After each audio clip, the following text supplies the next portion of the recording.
Kumusta? Mabuti! For today's video. For today's video, ito yung araw na inilabas ko si Nilush at pauwi na nga kami niyan. Habang daan ay pinagkukwentuhan namin yung Israeli na naghahanap ng caregiver para sa kanyang ina. Nag-alala nga si Nilush at baka iwanan ko daw sila ni Lola at doon na ako mag-apply. Ayaw na ayaw nga ni Nili na aalis ako sa kanila at lilipat ng ibang trabaho. Ay paano ka na Nilush kapag nag-for good ako? At yung iba nga'y sinasabi na isama ko na daw si Nili sa Pinas. Ay kung pwede nga lamang sana ay bakit hindi? Pero hindi yun ganun kadali tulad ng ating iniisip. אני שמחה שנשארתי מה את אומרת? אני שמחה שנשארתי כאן. ילדה טובה. כן, אני יודעת טובה. אני שמחה שנשארתי כאן.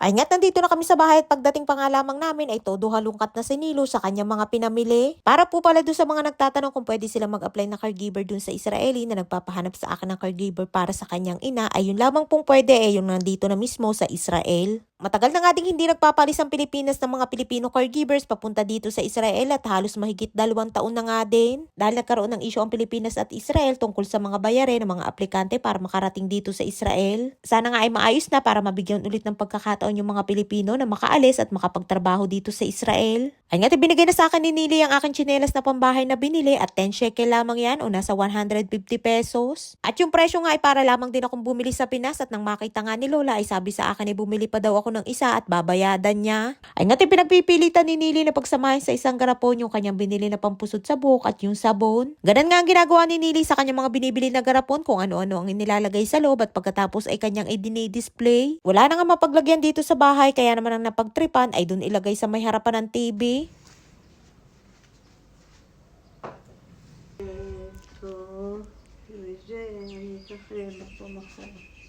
Dati nga ay walang nakalagay dyan sa may harapan ng TV pero nung bumalik ang pagkahilig ni Nili sa pagbili ng mga garapon ay dyan ang kanyang naging lagayan. At hindi nga lamang harap kundi pati na din yung likod ng TV ay ginawa niyang lagayan.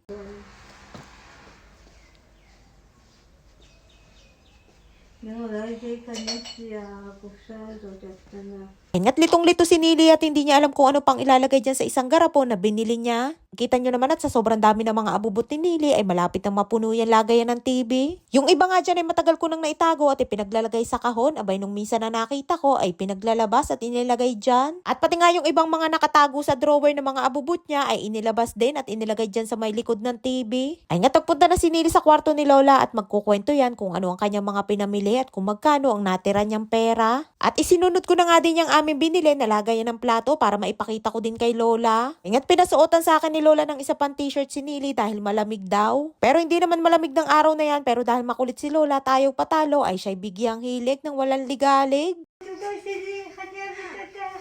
את אהבתי, גם את אוהבת אותי, את אהבת אותך בשנייה. בטח אני אוהבת אותך גם. Ay nga todo yakap sa akin si Nilush at kung makayakap nga ay akala mo'y anong tagal namin hindi nagpangita. Napakasweet nga ni Nili at halos araw-araw nga din ay sinasabihan niya ako ng ani uhevet otak o I love you. Ay siya hanggang dito lamang ating kwento for today's video. Maraming po salamat sa inyong suporta at laging panonood. Mag-ingat po kayo palagi. And please subscribe to my YouTube channel. Please follow and share. Salamat!